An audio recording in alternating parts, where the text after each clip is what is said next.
Fala galera, Robson Lima, comando seu vlog. E antes da gente começar, obrigado por vocês todos terem ficado, as inscrições no canal continuarem, as pessoas continuarem falando, mesmo apesar dessa minha ausência, muito obrigado mesmo. E eu espero que isso não mais aconteça. Então vamos lá, né? Bom, a última vez que a gente conversou, isso já faz algum tempo, né? A gente estava falando sobre Weber. Eu estava com duas coisas mantidas, né? O do Marx, que é falar sobre mercadoria, etc.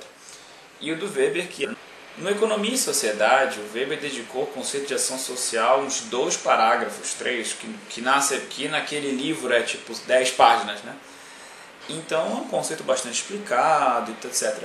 Desencantamento do Mundo não apresenta isso aqui. Não estou dizendo que não é um conceito muito usado, ele é bastante usado, é um tipo ideal bastante usado pelo Weber na compreensão da sociedade moderna, mas é um pouco mais espalhado. Existe um livro do Antônio Flávio Pierucci, O Desencantamento do Mundo, Todos os Passos de um Conceito. É um livro que, se você está interessado no conceito, na obra do Weber nesse sentido, é um livro bacana de se adquirir. Pierucci escreve de um jeito fluido, que é uma coisa realmente rara nessas coisas ciências sociais. Escreve bem, sabe? Que nem o Humberto da Mata, sabe? Que é um livro que escreve para ser lido efetivamente. Muito bom. Tem muitas críticas a ele, eu vou ver se eu deixo os links aí embaixo, ou pelo menos o nome das resenhas. Existem vários resenhadores desse livro, é um livro bem bacana, mesmo que você não tenha acesso ao original, dá para você entender mais ou menos o que foi que o autor quis fazer e tal. Então eu vou estar recorrendo dessas resenhas, também meus próprios estudos de Weber e etc. Eu vou deixar todas as referências aí embaixo. Basicamente, esse é apresentado em vários momentos do livro, especialmente em A Ética Protestante e o Espírito do Capitalismo, que é inclusive na sua versão revisada de 1912, que é a segunda versão do livro, digamos assim, a última vez em que o Weber vai falar em desencantamento do mundo. E lá ele está falando da primeira acepção do termo, digamos assim, da primeira visão que existe desse termo, que é justamente a desmagicização do mundo. Já vou explicar. Esse livro, Ética Protestante e Espírito do Capitalismo, ele é bastante conhecido, é um livro super citado, até por quem nunca viu sociologia na vida, mas já ouviu falar dessa história. Mas vamos lá. A tese principal do livro é interessante.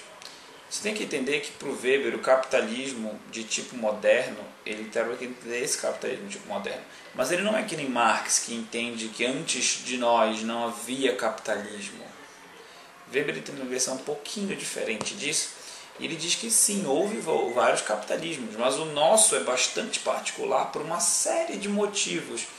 Entre eles o fato de que somente entre nós existe um espírito capitalista.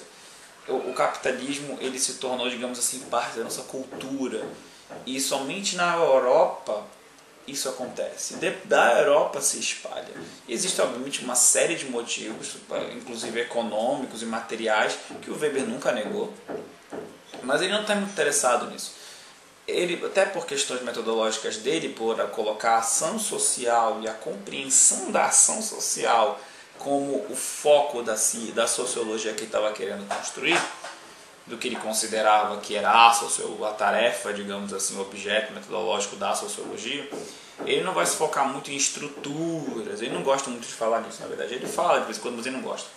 Ele sempre gosta de se focar nas condutas práticas, nas condutas dos grupos de pessoas, indivíduos. Então, baseado nisso, ele começou a perceber uma coisa interessante. Ele começou a se perguntar até que ponto a conduta ética, e isso é muito importante, que seja a conduta, não necessariamente a doutrina, mas a conduta de pessoas religiosas, até que ponto essa conduta de pessoas religiosas, que no tempo do Weber você tinha basicamente católicos e protestantes. Esses protestantes já eram uma miríade de gente, né? Uma galera mesmo, gente. Entre seitas e igrejas maiores. O que essas pessoas, essas éticas vão influenciar no nascimento, digamos assim, do nosso moderno capitalismo? Essa é a tese do Weber. Essa é, digamos assim, a pergunta de pesquisa dele. E uma das hipóteses que ele aventa no Ética Protestante e o Espírito do Capitalismo, que inclusive é um livro que você pode achar até pela Martin Claret. Não que eu goste muito daquela versão, é uma versão ruim, ela não é uma versão boa, sinceramente. É possível achar outras bem melhores. Mas se você não tem como achar outra, tá, leia essa, mas eu realmente não recomendo. Eu realmente recomendo que você procure mais um tempo e ache uma coisa melhor. Bom, eu vou mostrar aqui na tela, que é a que eu tenho aqui em casa, que eu pessoalmente acho a melhor versão, revisada pelo Perucci, etc. Mas enfim, importa. Tem várias versões. O que é importante é que a tese. A tese do livro Ética Protestante e Espírito do Capitalismo, eu agora vou ficar chamando ele só de ética, tá? Porque é um livro um nome muito grande. É justamente como o espírito protestante, essas normas de conduta e a forma como as pessoas vivenciaram essa conduta, notadamente a teoria da predestinação, que é associada ao Calvino, mas que na sua forma que é analisada no Weber, ela é posterior a Calvino, que é justamente aquela história que as pessoas... que é uma história seguinte, você deve ter ouvido falar disso já, que Deus, ele escolhe quem vai ser salvo. Você não tem como saber disso, mas existem sinais para uma pessoa que é salva. Esses sinais para uma pessoa que é salva, entre eles se inclui o fato de que ela prospera, ela tem riquezas. Ela não é suntuosamente rica, porque a ostentação é um pecado, mas ela tem boas condições financeiras. Isso é uma coisa muito importante. Como a ostentação ela é proibida, né, porque é um tabu religioso, então o comerciante, que é um protestante, ele vai sempre reinvestir o dinheiro na empresa dele. Isso é uma coisa muito importante, porque ao contrário de um católico, por exemplo, ele não vai investir em si, ele não vai ostentar o seu dinheiro, mas ele vai vivendo a sua vida de uma maneira ética, conduzindo seus negócios de uma maneira ética, com juros corretos, etc. E contribuindo, digamos assim, indiretamente, para o bom funcionamento do sistema, né? Essa ideia que atribui à ética a glória de Deus, entende? Acima de qualquer coisa, é uma jogada genial. O comerciante ele não é ético porque Deus vai puni-lo. Ele não é ético não, ele é ético porque ele quer ser escolhido por Deus. Então ele quer demonstrar a certeza de salvação que ele já tem. Então ele vai e começa a atuar de uma maneira correta. Isso parece uma coisa bem besta, mas se você parar para pensar em milhares de pessoas agindo dessa forma nos Estados Unidos, que é o ponto de caso do Ética Protestante, você vai perceber que, estruturalmente falando, os Estados Unidos reuniam condições para o surgimento do capitalismo de tipo moderno que a Alemanha da época do Weber não reunia. Se vocês não lembram muito de história, a Revolução Industrial chegou na Alemanha quase na virada do 20 já. Tipo, a Alemanha era um lugar meio atrasado, realmente. Tanto que o próprio Marx, quando pensava na Revolução, ele pensava na Revolução Operária, acontecendo na Inglaterra, que era onde tinha mais operários. Inclusive o Capital, existem exemplos da Inglaterra. Ele sempre fala da Inglaterra, que a Inglaterra era o centro do capitalismo mundial, para o Marx e para o Weber, e de uma maneira histórica, né? Imperialismo, essas coisas todas.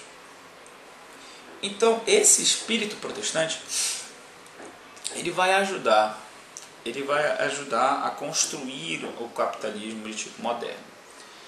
Esse espírito protestante é possível como? Através do desencantamento do mundo. Existem duas dimensões para o desencantamento do mundo. Digamos assim, duas visões dentro da obra do Weber do que ele deveria significar.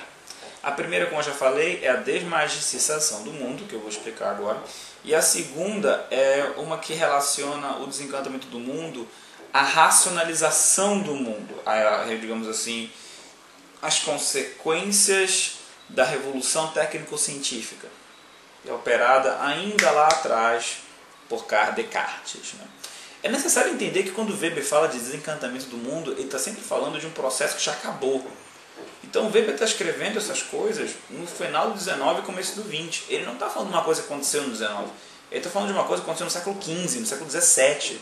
Então, tipo, ou até bem antes disso. Se você estiver falando pelo menos da primeira acepção, que é a que eu vou falar agora. Então é sempre importante lembrar disso. Para os melhores comentadores da obra de Weber, e eu me incluo entre eles, o desencantamento do mundo é uma coisa que já aconteceu, que é a pré-condição para o ethos protestante que eu falei. para Dante. Então, na verdade, essa primeira acepção, que é a desmagicização do mundo, ocorre da seguinte forma. Isso eu estou obviamente falando em tipos ideais, né? O mundo antigo, ele era mantido conjuntamente em termos de visão de mundo, em termos de como as pessoas enxergavam as coisas. Ele era mantido por uma rede de espíritos e deidades, de forças naturais, que é o que a gente chama de animismo, né? O Weber está obviamente fazendo tipologias em sociologia da religião aqui, mas vamos lá. Não que isso existisse estrito sensu na época dele, mas...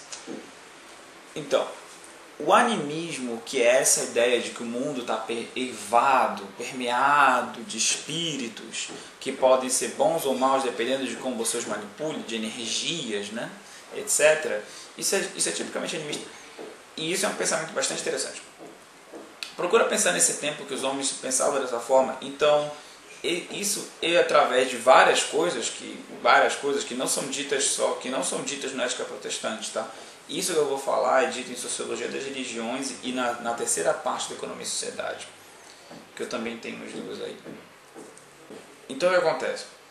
Essa construção do mundo, ela deixa de ser esse todo emaranhado e complexo de energias impessoais e passa a se compor de divindades e demônios. O espírito da água começa a ser dividido entre o espírito da água boa e o espírito da turbulência, da tempestade, sabe? Claro que isso obviamente não acontece em todos os lugares da mesma forma, mas eu estou só simplificando a explicação e a tipologia também. Então o que acontece? O que acontece é o seguinte, a mágica é a forma de manipulação dessas energias. A religião, e aqui eu estou tentando falar de religião no sentido mais weberiano possível, que é a hierarquização do sagrado. O Weber usa o termo igreja não só para as igrejas protestantes, para as igrejas cristãs. Igreja é a religião institucionalizada que tomou para si a tarefa de administrar a salvação. Entende? Bem, isso te lembra catolicismo, não é coincidência, é um dos exemplos. Então, o que acontece? Essas religiões, a religião em termos geral, né, porque estamos falando de tipologias ideais aqui, essa religião ela toma para si a tarefa de administrar a graça do Deus no mundo, o Deus dela, né, no mundo físico. Então você já tem uma separação entre o mundo espiritual e o mundo físico acontecendo aqui. O dualismo zoroastrista ele é essencial nisso. Ele é o que permite o judaísmo, que é o que vai influenciar o cristianismo, nessas ideias de céu, inferno, juízo final, anjos, demônios.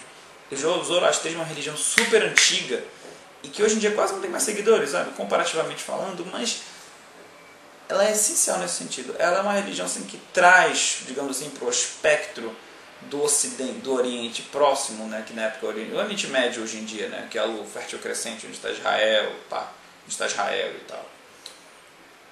Ele é o que traz para essa região essa ideia do céu, do inferno e tal. Você pode ver isso até na Bíblia, na verdade, no segundo Isaías, né, que é se você lê Isaías de 35 para frente, ou então certos livros proféticos do Antigo Testamento já tem essas ideias meio de divisão de céu e inferno. Se você lê a Bíblia atentamente, mas isso é uma outra história. Ponto é, isso já estou falando de outra coisa, isso já é crítica teológica, outra coisa. Enfim, o que acontece é o seguinte, a religião, ela toma de posse desses meios de graça, ela os administra conforme entende, né? O negócio é o seguinte, cada religião vai fazer isso de uma determinada maneira. O cristianismo, o católico pelo menos, que é o anterior a todos, né, historicamente falando, ele vai pensar no seguinte, não, todos temos a graça de Deus, então nós vamos administrá-la dessa forma. Por isso que todo mundo é batizado na católica. Tipo, você nem é católico, mas você provavelmente foi batizado ou conhece alguém que foi batizado, que nem serve os preceitos da católica, mas foi batizado, talvez tenha sido até crismado, confirmado, né, como chama. E tipo, nem aí, acontece. Mas não importa isso, porque em termos sacramentais a coisa foi feita, a graça foi inclinada a você. Então é isso que interessa. essa ideia da igreja como a mantenedora e a distribuidora do favor de Deus, ela vai permanecer por muito tempo, até que vem o Lutero e diz, não, você é salvo pela tua fé, pela tua escolha pessoal. E isso é uma coisa essencial, cara. Eu realmente não consigo achar uma palavra para começar a falar disso. Essa separação entre o comunitário, que é, digamos assim, espiritualidade tipo católico. Eu estou falando de católico protestante, mas eu uso vários exemplos. É que eu estou falando de católico que é mais fácil para a gente entender. A coisa católica da religião na comunidade, entende? Da salvação pela comunidade. Você é batizado porque teus pais foram batizados antes de você. Isso é cortado no meio. O Lutero vira e diz, não, cara, pela fé sois salvos. E a fé é entendida como um compromisso individual. E daí começa toda a escalada. Tem isso lá atrás, né? Lá atrás na Reforma Protestante, né? Então, com o tempo histórico, o que você vai ter? Essa separação que o Lutero fez vai ser refinada por Calvino. Calvino virá dizer, não, Deus predestina os seus. Por que está acontecendo? Você tem uma tensão entre duas ideias teológicas aqui que vão se repercutir lá na frente, na ética. Mas o Weber não interessa muito a teologia em si, embora ele conheça muito dela e faça bastante uso dela quando ele fala dessas coisas. Por isso que eu recomendo a versão do Ética Protestante, que tem a nota de rodapé boas, não a da Martin Claret, porque realmente elas são muito importantes se você não está acostumado com os termos, etc. Especialmente carisma e coisas do gênero. Então o que acontece? Essa religião, agora que já está administrando os dons, ela já entende que a graça ela não é mais comunitária, ela é individual. Qual é o papel da igreja, então, em relação a isso? Congregar os santos. Então, na verdade, a igreja não está mais administrando graça nenhuma. Ela está simplesmente permitindo que as pessoas que possuem a graça, o favor de Deus, se reúnam. Isso é bastante interessante. Então, o Weber vai associar isso com várias coisas. O ponto é que essas pessoas, primeiro falando de desencantamento do mundo, essas pessoas vivem num mundo onde as ideias todas são fragmentadas. Você não tem mais um Deus que permeia a realidade. Não, Deus está lá em cima. Deus está lá em cima. Jesus já veio, acabou. O que importa é o jeito que eu estou vivendo aqui. A fé que eu tenho, o jeito que eu vivo, o jeito que essa fé se manifesta. Então, as ações do crente são muito mais importantes do que ele efetivamente crer. Porque ele efetivamente crer não é socialmente relevante. Eu posso crer no que eu quiser, mas se eu não ajo como essa crença, socialmente falando, eu não sou um crente. Então, essa ideia de que você precisa manifestar a sua fé em atos é uma coisa que operacionalizou uma ruptura gigantesca com a ideia que as pessoas tinham de religião. E isso vai abrir o caminho para a eticização da religião. A religião já não fala mais em salvação, ela já fala em não, você tem que ser uma pessoa ética. Já que você tem Deus, viva conforme isso. Então ela começa a estabelecer preceitos, ordens, regulamentos de como você deve se portar, de como você deve tratar seus negócios, de como deve ser o seu casamento e etc. Não importa se as pessoas seguiam isso tudo ou não. Não importa o que a religião fez. E ao fazer, ela permitiu que transformações acontecessem no seio da sociedade. Entende? Esse é o primeiro ponto do desencantamento do mundo. O segundo ponto do desencantamento do mundo é a revolução técnico-científica.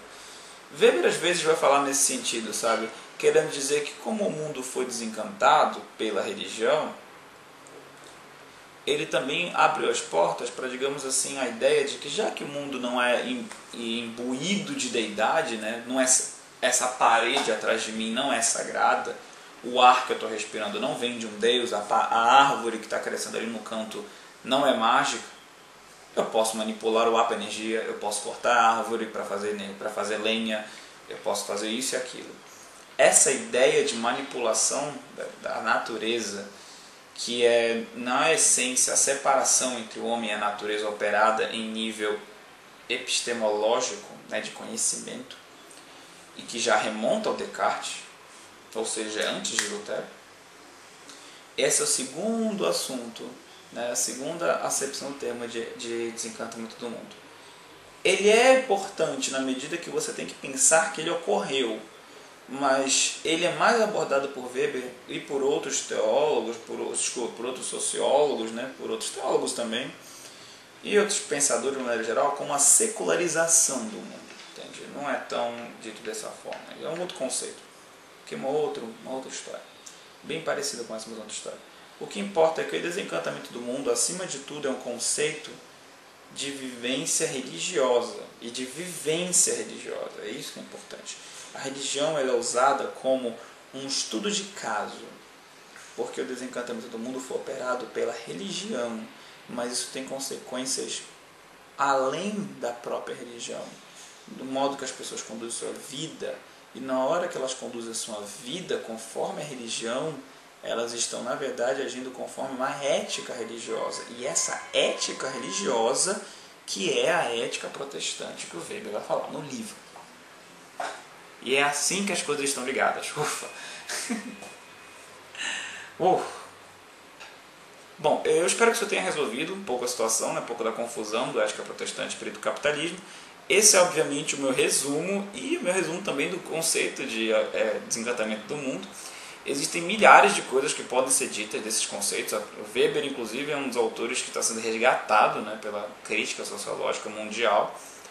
Então tem muita coisa. Esse é o nosso vídeo, como todos esses vídeos dessa série, são introdutórios. Então, qualquer dúvida, qualquer comentário, comentários aqui na página do Facebook também. Se você realmente curtiu o vídeo e gostaria de saber mais informações, etc., se inscrever aí.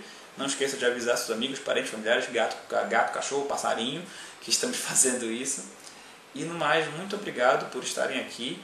2014 vai estar chegando logo, né? Eu não pretendo parar para fim de ano. Talvez uma semana ou duas, né? Mas não, pessoalmente, é uma coisa que eu estou pensando agora. Porque, afinal de contas, né? De qualquer forma, ano que vem continuaremos, já com layout, né? Bonitinho no YouTube e tal. Queira Deus. Mas, enfim, é isso aí. Muito obrigado pela atenção e Robson Lima, mais uma vez, lembrando, Sociovlog BR no Facebook e aqui no YouTube. Like a boss, dê a curtida lá. Muito obrigado. Robson Lima, desligado.